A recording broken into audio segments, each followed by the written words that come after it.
Welcome to A Celtic State of Mind. I'm John Dykes, and this evening I'm joined by JP Mason, Anthony Haggerty and Colin Watt for what is a post-match reaction podcast to yet another outrageously bad performance and result by Celtic. We've just been beaten by the bottom of the league team, Ross County, for the second time this season, Anthony, and we've got to take action. How many times do we have to watch this clueless managerial team lead Celtic from one embarrassment to the next? Do you know what? See, if they don't do something about the manager tonight, the board of directors are being derelict in their duty. That's a dressing room that's lost. This is a club that's lost at this moment in time. They're completely and utterly lost. We talked off air just before we came on that Gavin Strachan was given instructions to Lee Griffiths before he came on the park, and Lee Griffiths did not even look up and acknowledge him. And you said to me, what can Gavin Strachan possibly tell Lee Griffiths about scoring goals? And it's true. There's two managers there. One manager made 3 substitutions that could win the game because he knew he could win it, and it wasn't Neil Lennon. And one of those substitutes that John Hughes put on won the free kick for the goal. Right, that's a man who sensed blood, and Neil Lennon sat there with his feet up, impassive, and you looked at him and you thought, you don't know what to do. You have ran out of ideas, you're devoid of ideas, and you're past the angry stage now. Watching Celtic's like the old Japanese game show Endurance now. It's endurance, it really is, because you don't know what team's going to turn up. And then when they turn up like that, you just think, this is past the Tony Mowbray 4-0 St Mirren moment. He's lost to Ross County twice. Ross County, who are bottom of the league and dumped you out the League Cup at an early stage. Right? Once is bad enough. Twice for Yogi's showboating now. He's showboating against the Celtic now. And you think to yourself, right, wait a minute. How much or what's it going to take? And there has to be action. You cannot limp on like this until the end of the season. And if the board are listening and they're doing and they think they know what they're doing, then he has to be relieved of his duty, because it's the Celtic supporters that are suffering. You're right, Tony. We are suffering. And when you read the chairman's statement just the other week there, and he's talking about not making any hasty changes, this isn't a hasty change. This isn't a knee-jerk. This isn't just a bad result. This season has been an unmitigated disaster. And for Neil Lennon to try and sell the angle that it hasn't been is just embarrassing. Now, JP, it's driven you to drink by the looks of it. Well, yeah, I mean, I might be surrounded by alcohol here, but those were very sobering words from Anthony Haggerty there. I know I said before kick-off that there was a romantic part of me that would have liked Neil Lennon to be given an opportunity to wrestle the title back from the other side of the city, where it is inevitably going to be, and will be speeded up now after tonight.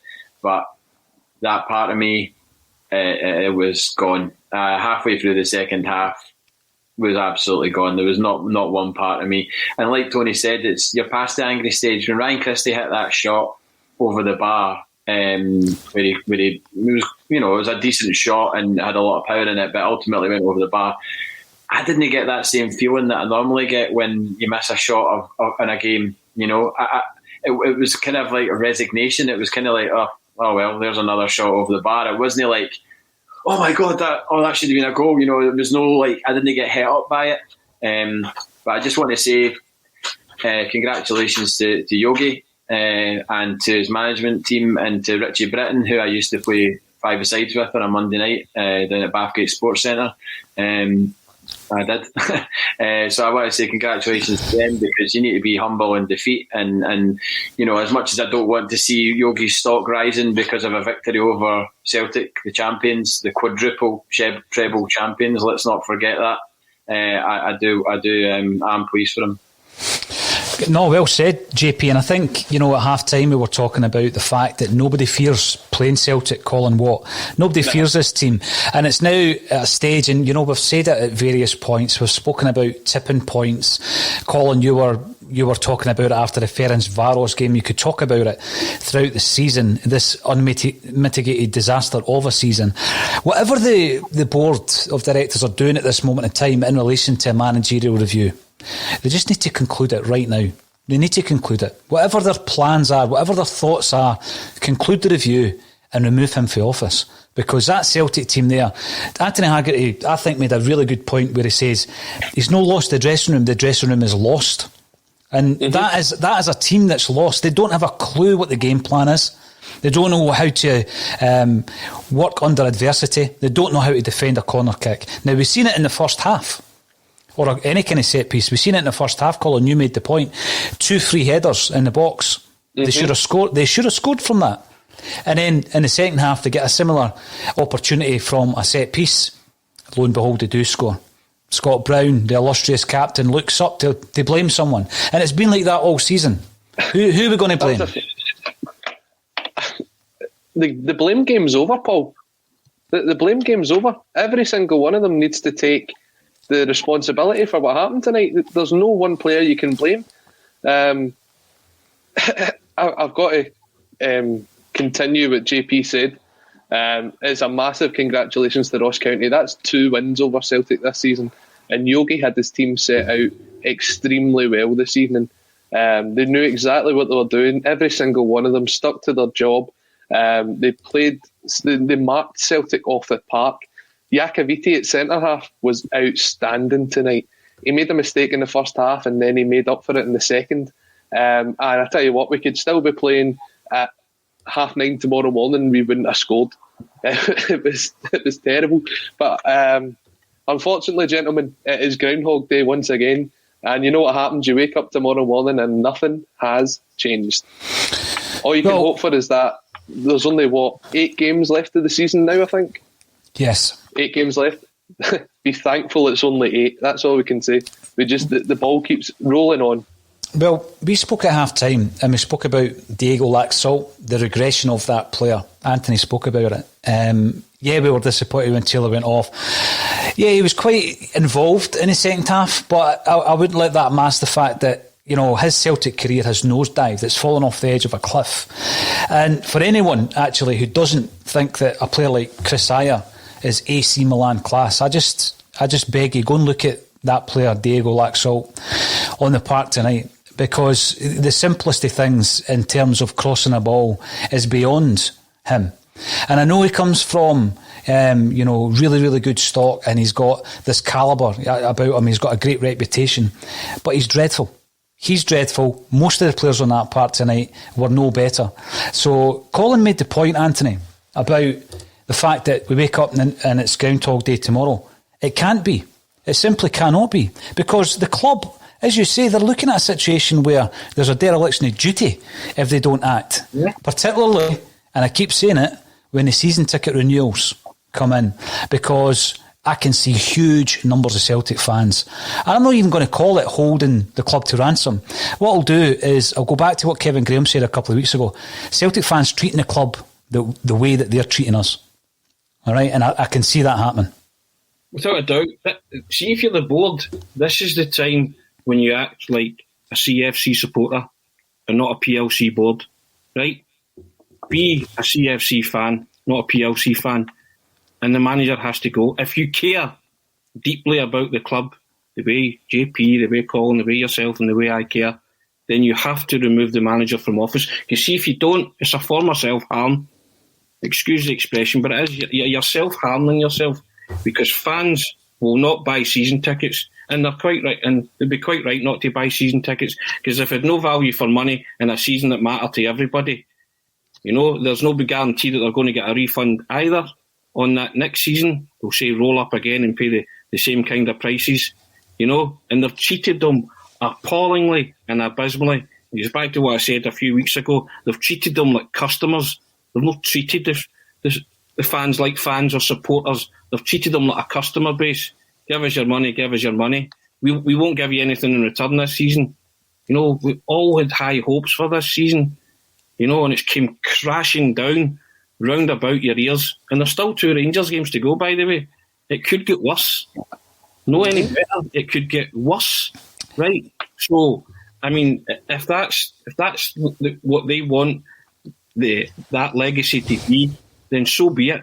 Good luck in selling season tickets. Because see every Celtic fan at this moment in time, they'd be right to turn around and say, nah, we've had enough. And it's no case of bad. You can accept losing the title. You can accept that. But they've not even challenged. They've not even put up a challenge for anything this season. Mm-hmm. And that is what's the most galling thing for the Celtic supporters right now. As I say, they're past the angry stage. We've been pointing this out at various points in the season. Red flags, Ferencváros, Colin said that. I would have said then as well. Aberdeen, the first Rangers game, no shots on target. How many times are they going to say, you know, what this guy can do? What's that? Sparta Prague, home and away. Yeah. Times 2, yeah.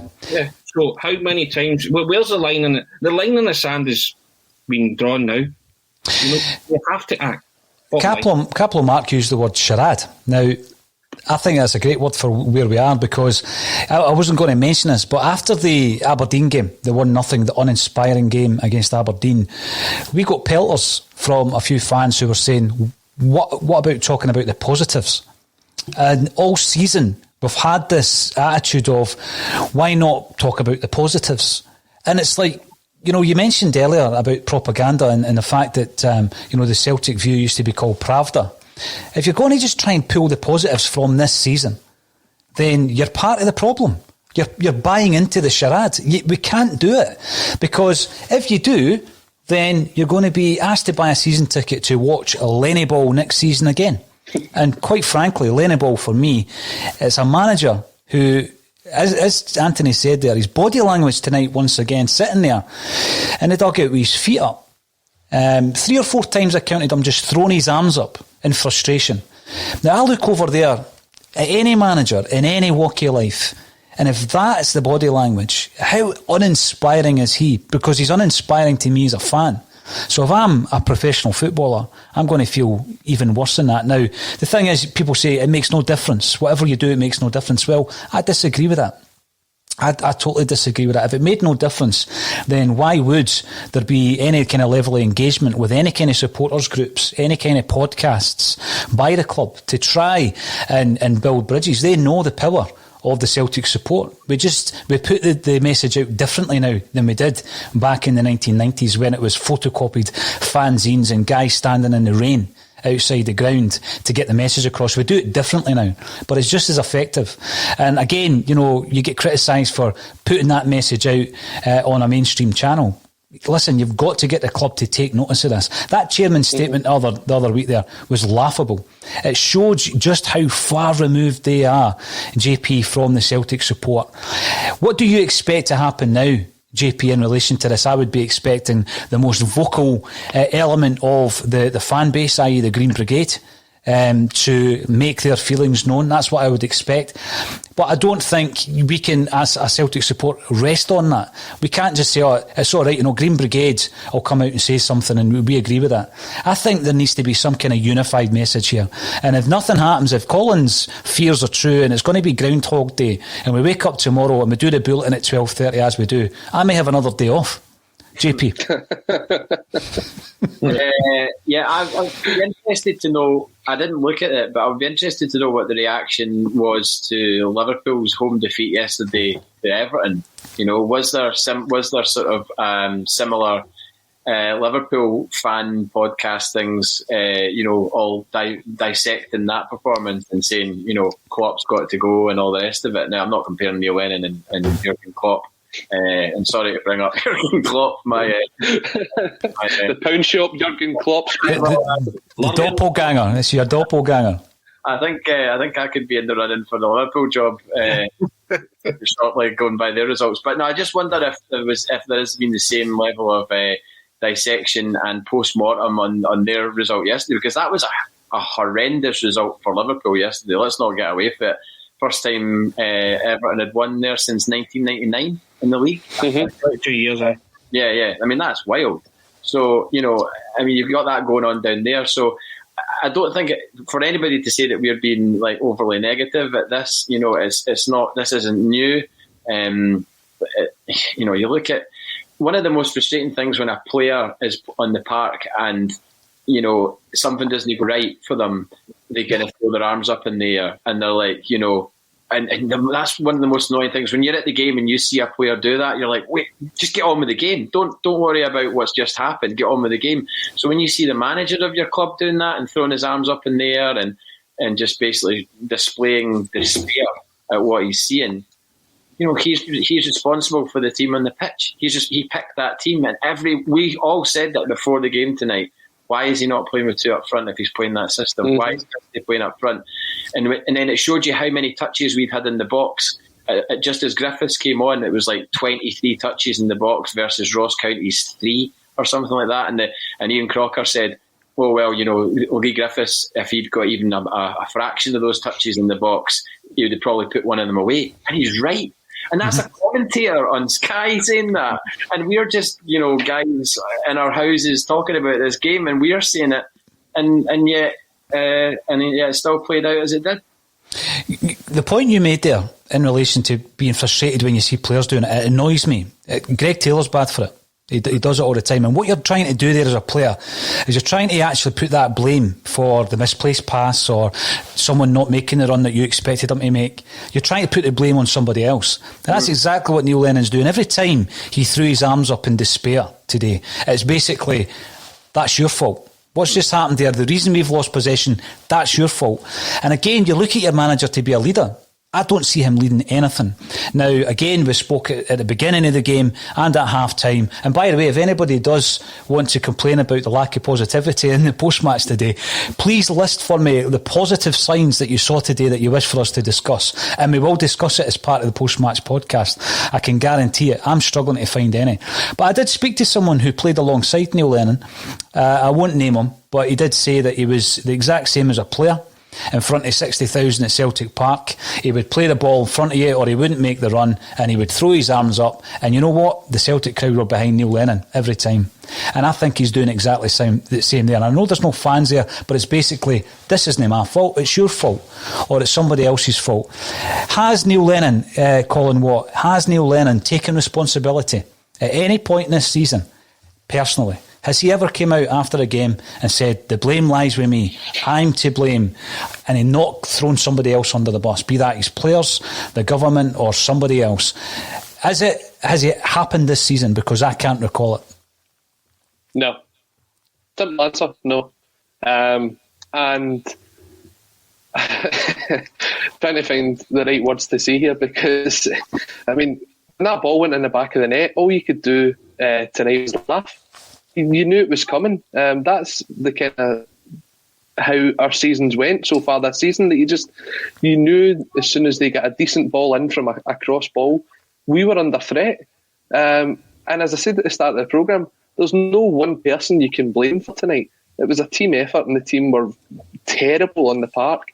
We didn't look as if we were going to create anything. It was terrible team selection. The fact that we know the one up front isn't working because we haven't got any width. So we try and play 5 central midfielders. It just doesn't work. And for anyone to tell me that the manager we've got in right now is qualified enough to take us forward in the position that we're in, they really don't know a lot about football.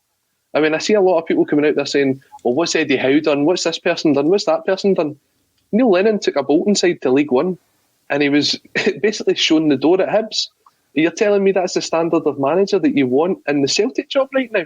And you wonder why we do so poor in Europe and why we're so far behind in the league this season?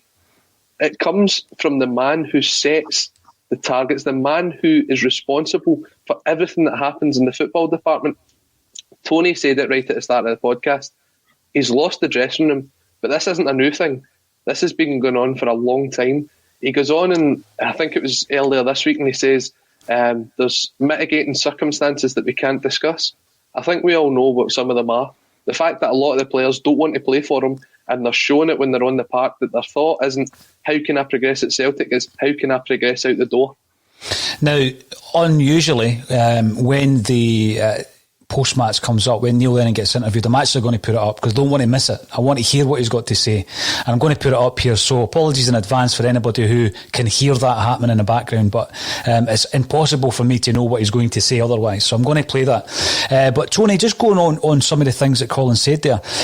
When Neil Lennon came out and said that there are mitigating circumstances, but I'm not going to tell you what they are, I'm sitting thinking to myself, well, why say it? It's deflection once again. No my fault, mitigating circumstances, but you know what? We're going to keep them in-house. Well, you actually, just by virtue of saying that, didn't keep it in-house, Neil. Well, it's all about deflection.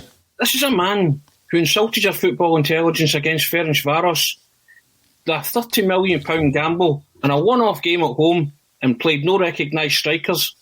You're trying to get into the Champions League Champions League group stages.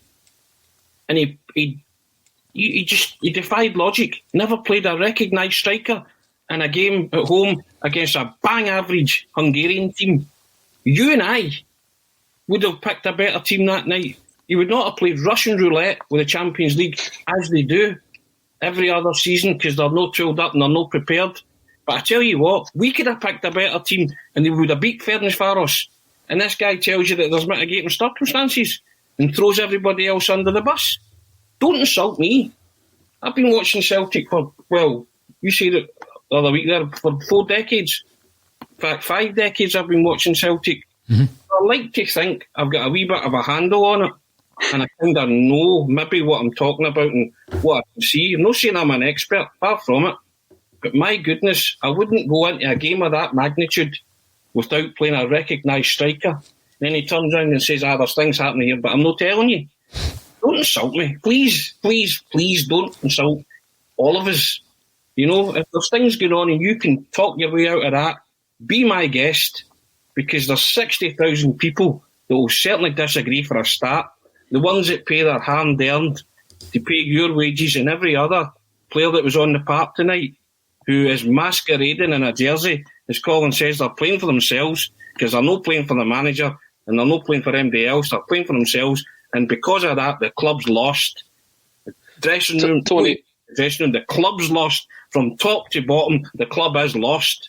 They're in a bit of a wilderness here. Go on, Colin. Tony, you are showing more passion in that couple-of-minute rant than what I've seen from like half the players this season. But that's what I mean. It's terrible. As much as we do, then they would do the same. Right? So I can't get my head around it. Neil Lennon is smiling as he comes on. He can't get his head round it.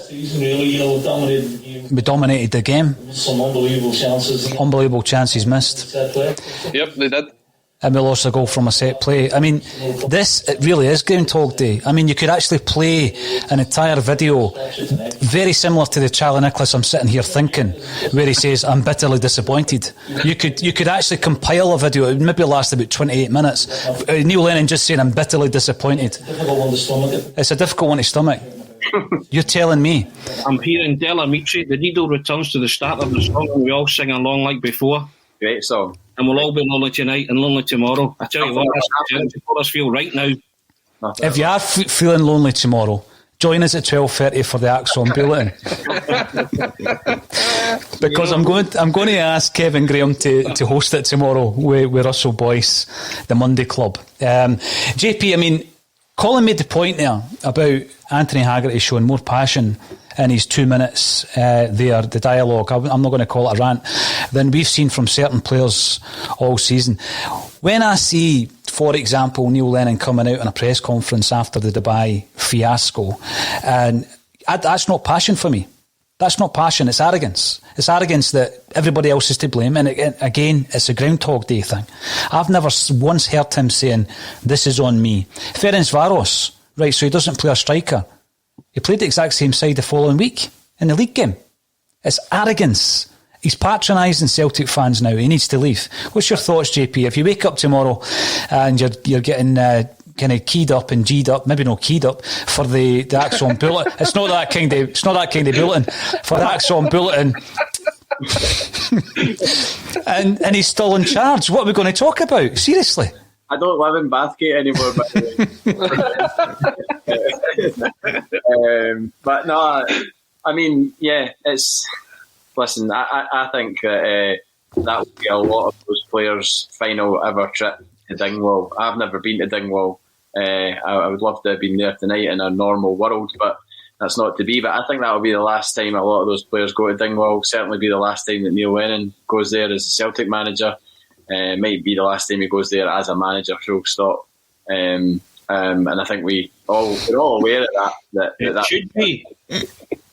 What was that? It should be. It should be, yeah. But I think we're all aware of that, and it was never more prevalent than watching that game tonight, because it was just so disjointed, so frustrating. But at the same time, he despite the fact that we'd won the last 5 games and won a lot of them comfortably as well, you just knew that we had another performance like that in us, and it was only a matter of time before we saw it again. And it's just horrible to watch. And yeah, I think I would be very, I know I'm going to say this tongue firmly in cheek, but I'd be very, very surprised if there's not something happening between now and tomorrow morning, or at least tomorrow morning. I mean, purely to goodness. Be prepared to be surprised, JP. Be prepared to be surprised. Colin, I'm going to ask you this question because, again, you know, certain things frustrate you in times like these that may not otherwise have frustrated you.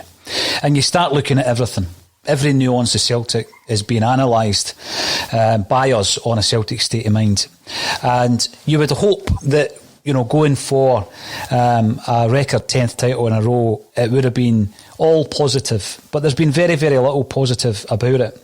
So when I'm looking at Lee Griffiths getting warmed up, you know, and you're thinking to yourself, oh, it must be 65 minutes on the clock. He's getting warmed up to come on. And as Tony says, Gavin Strachan, with that wee pen he has that's on some kind of wire, and I don't know what he's doing on that touch pad thing, right? I really don't know what he's doing. But Lee Griffiths couldn't care less. In fact, he's not even looking at it. He's not even looking at it. He's pretending that he's putting tape on his socks or something, right? And the guy continues to speak, and you're looking at him thinking, you're anonymous. They're absolutely anonymous. So when the time comes tomorrow, Colin, when they're relieved of their duties, is it the entire coaching squad that's going to go? Because I can't see Gavin Strachan making any blind bit of difference to this. I can't see John Kennedy. I think we need to ship them out tomorrow. We need to ship them out tonight. And, you know, if Lenny goes, they all go. What's your thoughts on that? I mean, how many times has that been said? Like, already this season, 12. Like, there's been at least there's been that many Mowbray moments that Mowbray moment isn't even a thing anymore. It's honestly like, if the time has finally come, if the board eventually wakes up from this slumber that they seem to be in, and they eventually decide that they've made a decision and someone has to go, it has to be the whole 3 of them. It generally does have to be the whole 3 of them. They do have to go. As you said, Lee Griffiths, looking at Gavin Strachan. Gavin Strachan's now got a pen for his iPad, as you pointed out, a wee stylus thing.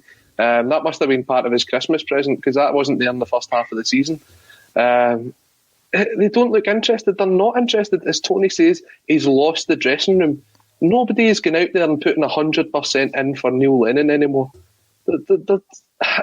It can't be said any other way.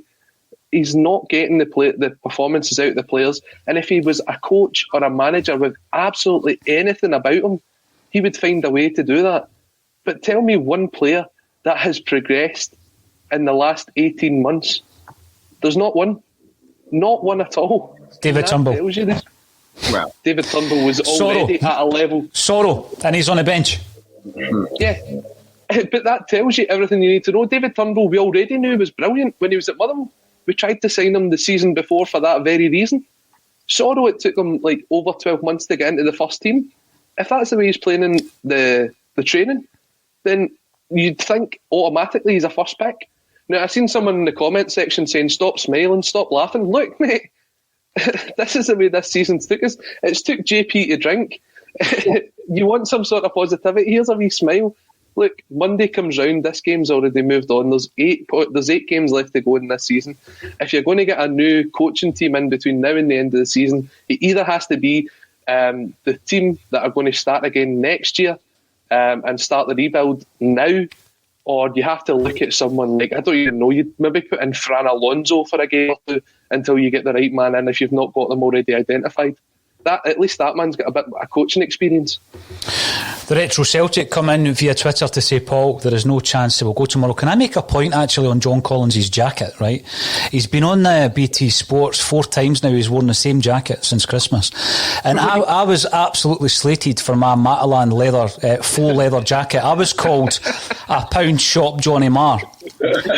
And you've got John Collins still trying to sport this Timberland effort, and it's not looking any better, Johnny boy. Now, Retro Celtic, Paul, there is no chance they will go tomorrow. Well, we'll get the ID on the jacket, because even Jesus Christ couldn't save this club at this moment in time. You know what I mean? We could be beyond needing a miracle. Beyond it. Let's think about this. What does the club do? Should they remove that management team, who, by the way, are embarrassing this football club? What do they do? Well, who takes the reins? Would you say to somebody like Scott Brown, don't play another game this season and just take this team and try and motivate them in some shape or form? I'm just throwing it out there. I'm not saying that's what will happen, but if you bin them all, then you have to turn to somebody. Mm-hmm. Would that person not be your skipper? Well, I'm thinking a situation like this, Anthony. I'm thinking to previous occasions where we've been in disarray and we've sacked a manager. Even as far back as Liam Brady, you remember. Liam Brady gets sacked, Joe Jordan takes one game, he then leaves, and then you're up in arms. Frank Connor ends up taking a few games. He ends up an unbeaten Celtic manager before McCarry comes in. Now, I would be prepared, obviously, to just promote from within on an interim basis. I mean, you've got loads of staff there in relation to the fact that no football at Celtic under the first team is being played. Like Colin says, there's plenty of people being employed in coaching and managerial roles, and I'm at that stage now where there is a rot that has set in, and it's a rot it's not going to go away until that management team is away. So what I'm thinking is, it's all or nothing, Tony. So you can't say, right, we'll keep John Kennedy, he'll steer the ship to the end of the season. I think that's just continuing the same problem. They don't trust John Kennedy. Bottom line, the board don't trust John Kennedy, because see, if John Kennedy was worth his salt, we spoke about this on Friday, he would have stepped up to the plate. Or they would have said to him, you step up to the plate. John Kennedy learnt nothing from Brendan Rodgers and Chris Davis. Clearly learnt nothing. So they've obviously decided, you're no management material, we can't trust you. So that's why John Kennedy's not been handed the reins at any time this season, because they don't trust him. And see, on the point of the other coaching staff that's there, I suppose it would give them something else to do as apart from being on that path to paradise, because they all seem to take rotating turns to be on as pundits on that. And if it meant getting Darren Adie off commentary, that might be a sacrifice worth taking. Now, this is a point. It's all about succession planning. And we spoke at the top of the show about the fact that since Mikael Lustig has left, or even when he was at the club, and the amount of right backs that were brought in, because I gave a list, didn't I, Colin? And it was Toljan, Maurice Boyer, Jeremy Frimpong. It goes on and on. Kenny is just the latest in a long line, which also probably includes Christian Gamboa. Remember him? And El Hamid as well. You then flip it over to the left-hand side since Tini's left. Ball and Golly. And then you've got Greg Taylor, you've got Laxalt. We just have no succession planning whatsoever. What happens if we need to remove the management team? What do we do? There is no plan, there's no internal boot room, there's no promotional kind of gateway for someone to then step up. To the point where Tony says, why not put Scott Brown in? Doesn't it sound like a bad idea to me, JP? I wonder what Scott Brown would think about that. If he finds himself being suggested to be the manager of Celtic by tomorrow morning, that'd be something to wake up to, that's for sure. Jerry McCullough, perhaps not. By the way, Tony, you've been likened to Jock Stein in the comments. I have. Somebody said Jock Stein bottom right there. Klopp and Stein in the same Celtic podcast. Well, that's the ultimate compliment. I'm just going to leave something right up. Hi, thanks a lot. Just for playing. Scott Brown in charge of Celtic. I don't know if I'm on board with that, but do you know what? It's just like it just feels like we've been found out. You know, I feel like we've been found out. And getting away with it, getting away with it since Brendan Rodgers left, and it feels like we've been found out. That's just JP, but that scattergun approach that if they all go, who comes in? That's spin the bottle.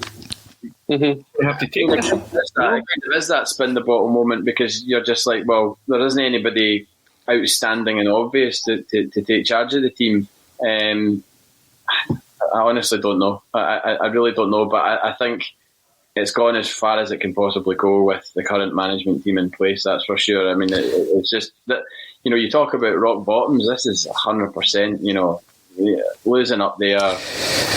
That's and the thing is, you go back to, like, Rangers were away at Hamilton a couple of weeks ago, right? And they scraped a 1-1. They should have got beat.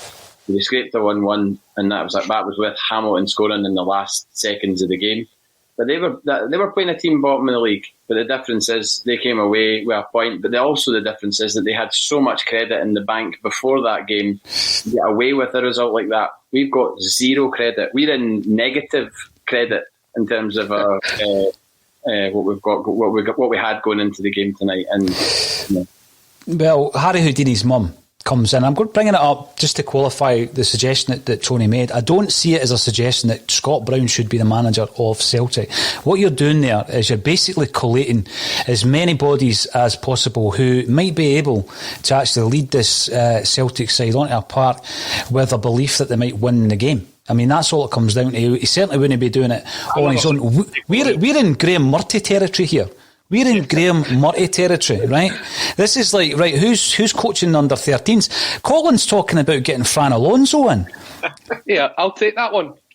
First of all, because this is the person that said I shouldn't be smiling, so that one's for you, mate. But no, honestly, see, if you look at Fran Alonso's coaching career, it's actually far more impressive than what Neil Lennon's is. So it's not the worst shout to throw someone in like that for a couple of games until you get the right management squad. Because let's be honest, there's absolutely no chance that Celtic board have someone ready to take that job as soon as they get rid of Neil Lennon.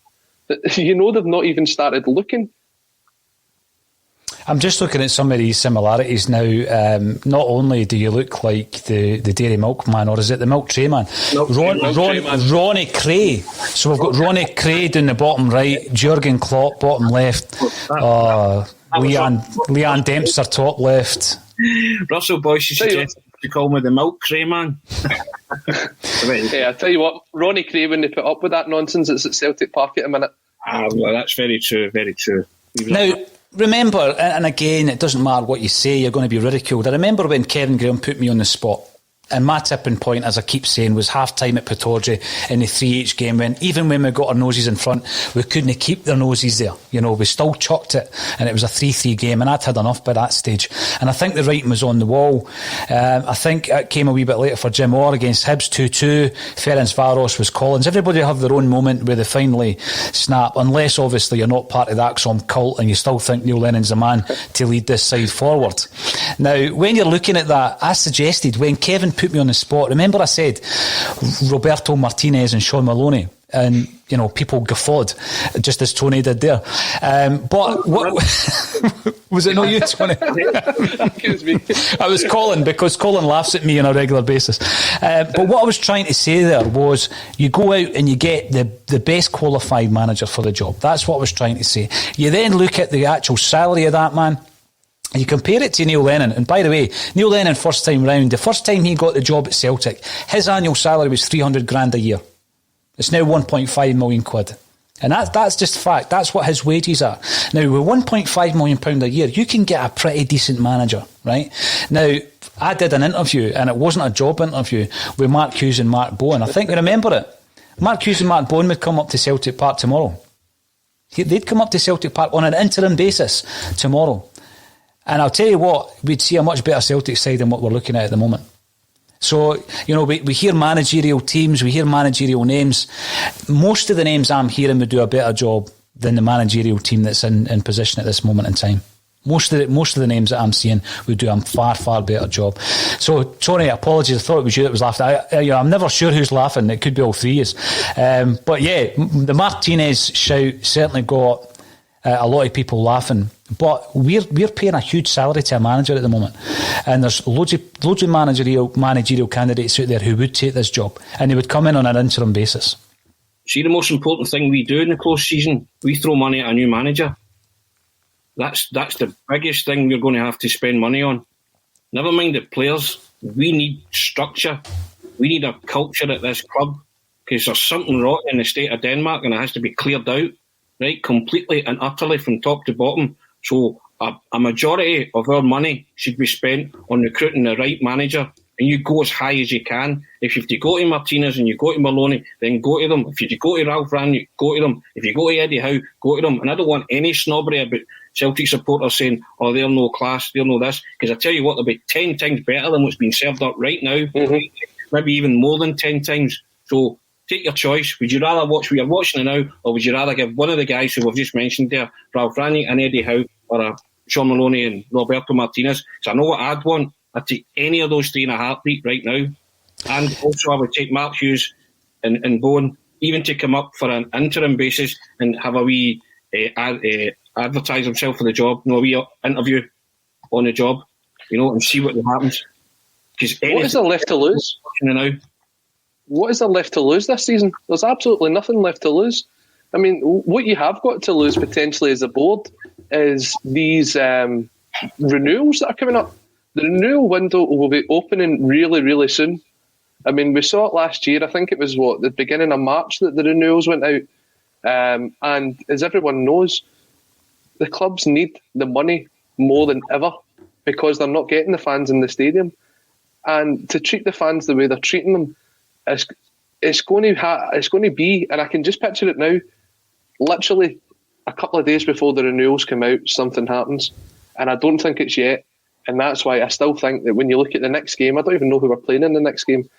That's how far away from Celtic I feel this season. Sure. Neil Lennon will still be in charge. See, that's the big thing as well. I just took a sharp intake of breath there, so apologies. But that is a big thing, Colin, in that every single step of the way, we've covered it on this show. Every step of the way. And that's going to continue. But I've seen a lot of comments coming in. People are saying, I can barely watch this. If this is what we're going to be served up for another 8 games, because it's unlikely that the Scottish Cup's going to be played, and I think we're all resigned to that fact this season. If that's what we're going to be served up, fans are coming in saying they're not even going to watch it, JP. Now, that's unthinkable for me because I'll watch us through hail, rain or snow. It doesn't matter to me in that respect. What matters to me is that we make the changes required. We'll cover every single game because we made a promise at the start of this season. And that's going to continue even when we get back to the grounds. I'm not sure how it's going to continue. We might send Colin in a wee camper van or something with a satellite on the roof. I'm not sure. But we'll definitely cover all the games and we'll do it to the end of the season. But it is becoming almost unbearable to watch, JP. It is, and just to address the people that are saying, "Oh, stop smiling and stop laughing" and things like that. Kev Graham and I have spoken about this off camera and text and stuff like that. Basically, saying that there's bigger things going on here in people's lives than football. And maybe a year ago, if you'd asked, maybe a year ago, my reaction to this and my demeanour would be different.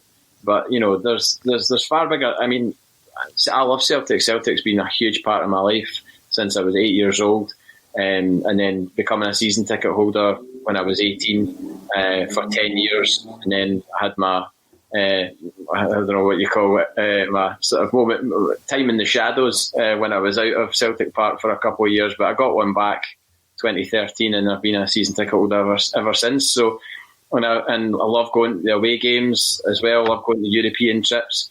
So, me having a smile on my face talking about this is not because I'm putting it on or anything like that. It's because, the world is in a state of flux right now, and Celtic is a very small part of that, and I appreciate that I get that some people will probably think, oh God, it's my entire life and this is a nightmare, and Rangers are going to win the league and stop 10 in a row and everything else. And yeah, it hurts, and we would far rather be in a position where we're on top and we're keeping on going. But I just wanted to say that just because it annoys me that I would be questioned at all for having any sort of devotion to Celtic. But with regards to still watching Celtic right now is horrible on two counts, because I'm not at the games and we're playing really badly and we're in a period where it won't be remembered fondly. But I'll still watch Celtic, like you said, hail, rain or shine. There was a great point last week, and it was made, and Anthony was here speaking about the fact that it doesn't matter how much money you invest. It doesn't matter how many away games you go to. If you're a Celtic fan, you're a Celtic fan, Tony.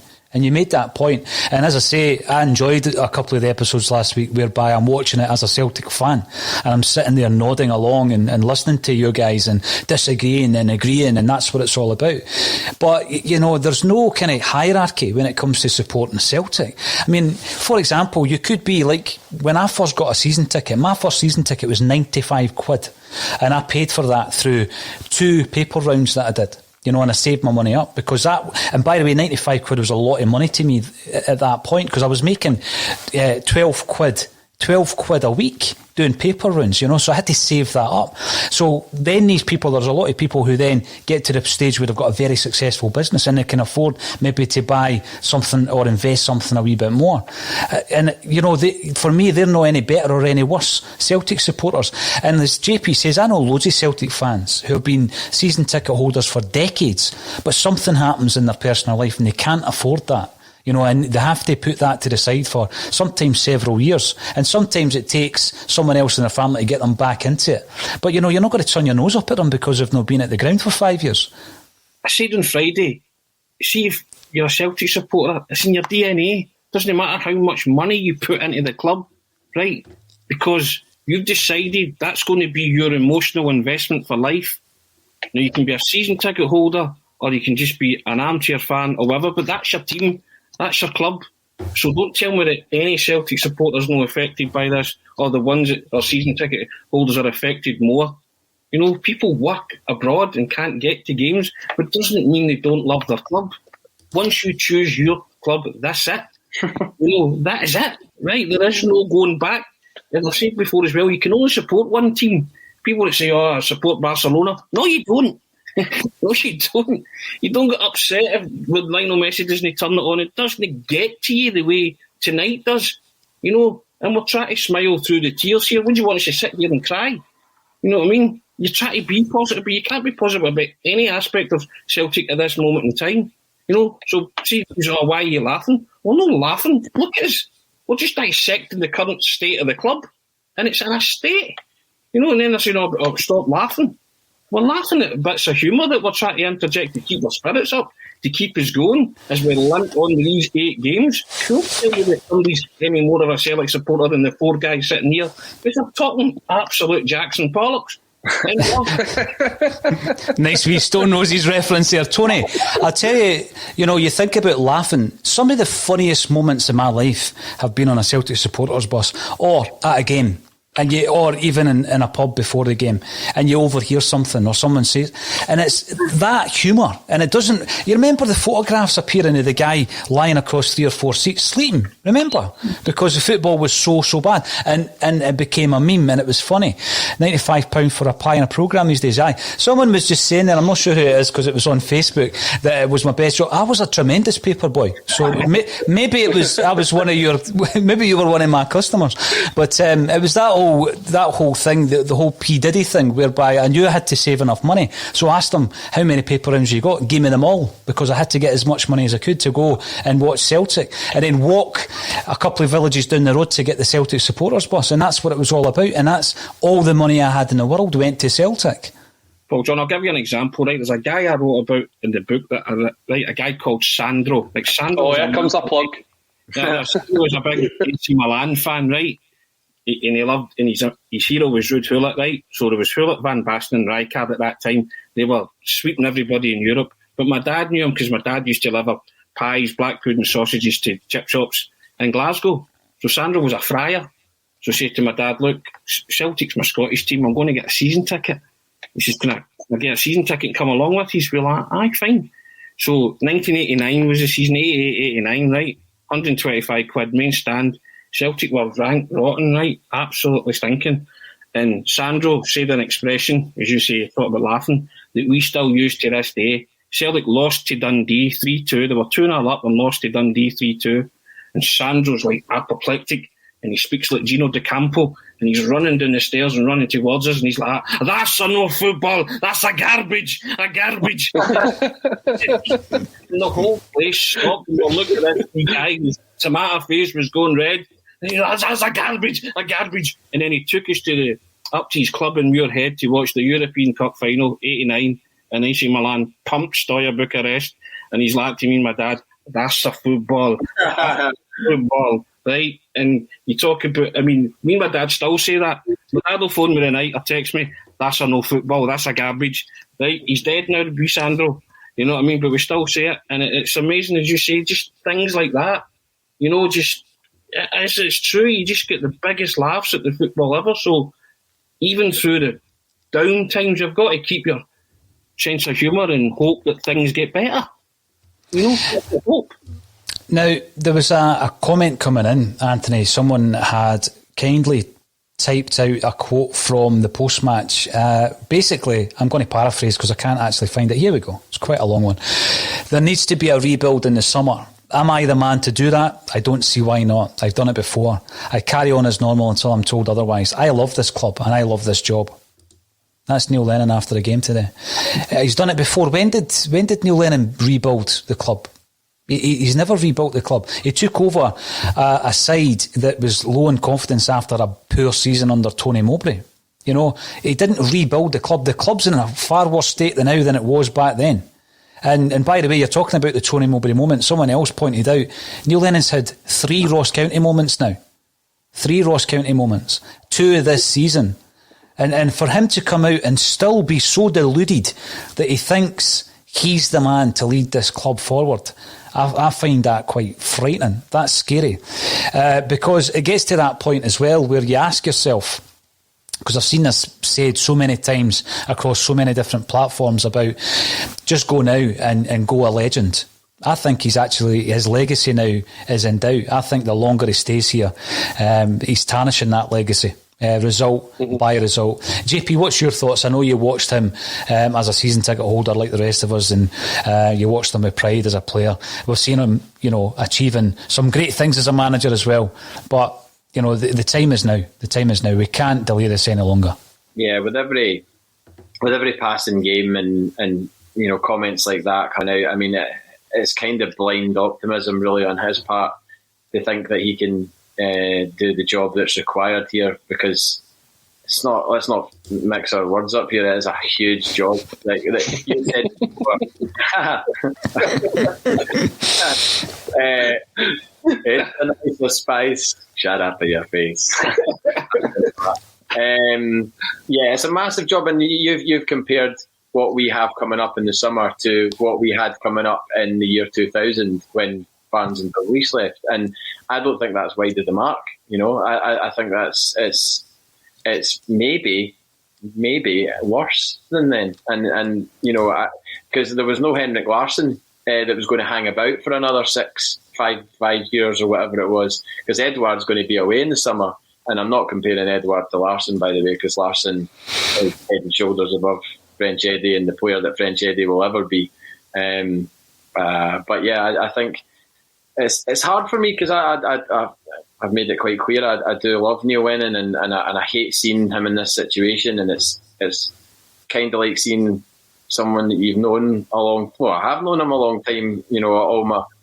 Half my life I've known of Neil Lennon and his association with Celtic, but it's a job. At the end of the day, it's a job, and he's not doing it well. Therefore, a person who's not doing a job well normally leaves that job. And regardless of what they've done before in that company, they leave and they move to another company, or they don't stay in the same job. But I think it just needs to be looked at like that, and the sentimentality and emotion needs to be removed from it. And There you go. Sentimentality has killed 10 in a row. Yeah, massively. Just exactly what you're saying. You get to a point where, and Paul, you were saying it, he was a legend as a player. Some still see him as a legend as a manager for what he's done in his first term. But ultimately, football's a results-based business. And when you look at the results this season, there's no space for sentimentality. Because how long do you let that continue to foster? Do you let that go on and try and let them rebuild again? And then what happens? You can't let sentimentality be the reason why you've still got a manager in charge. If that's the reason you've got a manager in charge, that's when you know you're in trouble. If your only excuse is sentimentality. The trust and the faith's gone, hasn't it? Completely and utterly. You wouldn't trust Neil Lennon to rebuild this team. No. And he clearly thinks he can go in, and we spoke about this off air, Paul, about that he can charm the board and say, there's been reasons for this, give me another crack at it. And your biggest worry is that he charms them and they say to him, all right. You know what I mean? That's an even bigger concern. Because if the board were acting like a board, they would just say, no, this is it. It has to end. Take sentiment out of it. Just take reality into it. You've just lost to Ross County for the second time this season. Right? You're miles behind Rangers. It's a reality check now they need. No a sentimentality check or a man being either deluded or arrogant, telling you he's still the guy to do this and turn it round. You just need to be realists, no idealists, and say, right, do you know what? This is it. We've come to the end of the road. You know, legend is a player, legend is what's that? Boys to men. That's what I was thinking. That's the first thing that came in my head. A wee musical interlude there. I'll see if I can edit that in for the audio version. But that's where we're at. That's exactly where we're at. Sentiment does not come into this. Reality. No, you're right. And what I need to say, we're going to wrap this up, but we, as a Celtic State of Mind, we go out, as I've been saying before, every day, but every so often the figures go absolutely off the scale, and I think Colin can see the figures as well. But across all the platforms tonight, we've consistently been over 5,000. So people are, coming in because they want answers. They're coming in to vent. They're coming in to discuss. And every single one of you, well, almost every single one of you, Colin. Thank you very much for getting involved, because that kind of audience is astonishing. And I just think that, as a Celtic fan base, we can disagree, but let's not fall out about it. We don't have an agenda against Neil Lennon. We're frustrated and we're hurting every single time we put in a performance like that this evening. I mean, you're looking at some of the players for Celtic. Could a new manager do to some of the players what Martin O'Neill did for Stan Petrov? 100%. There's enough players in there. There's enough talent in there, supplemented and complemented by some new players coming in, getting rid of some of the dead wood. But that process should have already started. And the process can only start really with the departure of Neil Lennon. But I have loved it coming back into the hot seat tonight. I might or might not return tomorrow, depending on what the update is. But Kevin Graham and Russell Boyce will certainly be on the Axon Bulletin. All that's left for me to say is Colin Watt, JP Mason and Anthony Haggerty. I have enjoyed that immensely. Thanks for joining me on A Celtic State of Mind.